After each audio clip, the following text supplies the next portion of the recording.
Balik lagi ke zaman dimana industri mobile gaming memang sedang berada di masa keemasannya. Game Angry Birds sudah pasti tidak bisa dilupakan juga, karena merupakan game mobile nomor 1 di App Store ataupun Play Store pada tahun emas itu. Tapi kok bisa game mobile nomor 1 pada masanya ini akhirnya dihapus dan menghilang begitu saja. Jadi inilah bagaimana game Angry Birds dibunuh oleh developernya sendiri.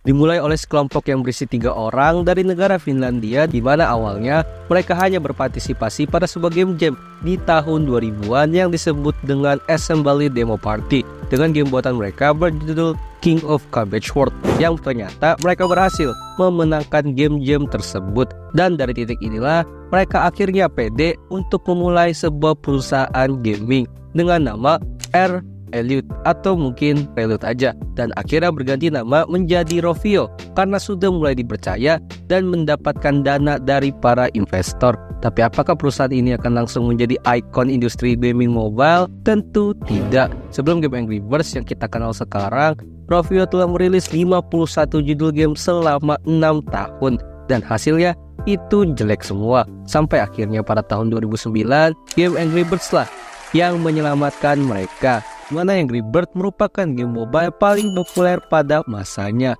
Dan pada saat itu juga memang merupakan masa-masa kejayaan game mobile karena mulai terjangkaunya sebuah smartphone. Dan ya, Angry Birds menjadi game mobile peringkat 1 di App Store pada saat itu, dan akhirnya mendapatkan popularitas yang melesat karena gameplaynya yang dalam tanda kutip revolusioner.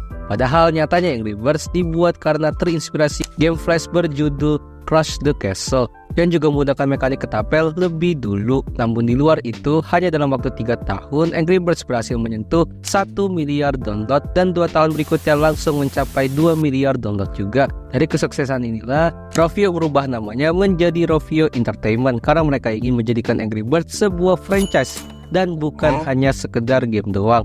Muncullah game-game spin-off yang berkolaborasi dengan film-film lisensi seperti Angry Birds Star Wars, Angry Birds Rio, dan Angry Birds varian lain yang seperti Angry Birds Space, Season, Friends, dan juga Bad Piggies. Ditambah dengan penjualan merchandise dan monetisasi iklan pada gamenya juga, yang akhirnya Rovio menghasilkan pendapatan di angka 213 juta dolar atau setara dengan 3,3 triliun rupiah. Dan dari pendapatan itulah Angry Birds mulai mengeluarkan salah satu 7 dosa besar pada manusia, yaitu greed atau rakus. Dan akhirnya masuklah kita ke kehancuran franchise game Angry Birds ini di The Downfall of Angry Birds franchise.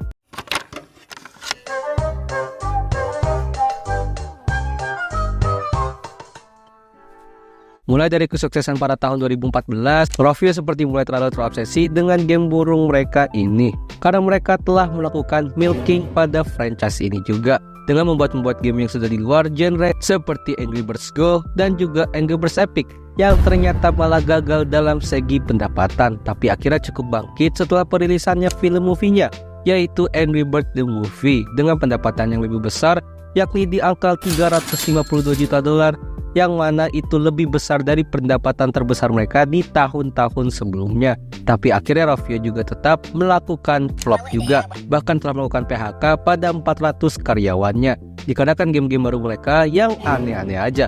Angry Birds Blast yang merupakan game bubble shooter versi KW cuma dengan embel-embel Angry Birds, dan juga Angry Birds Match yang merupakan Candy Crush KW, dan game aneh-aneh lainnya yang di luar genre originalnya banget.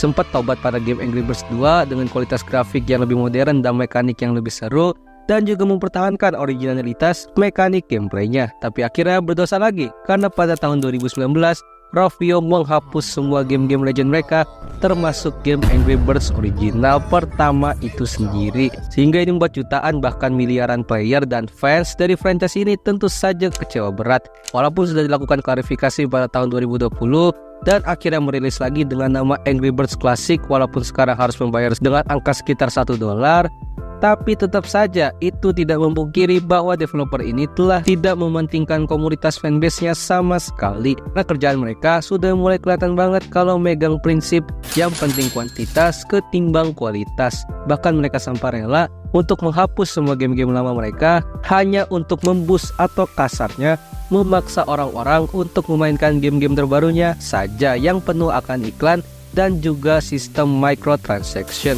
Hingga ini menyimpulkan Angry Birds telah mati karena ulah developernya sendiri. Terima kasih telah menonton video ini.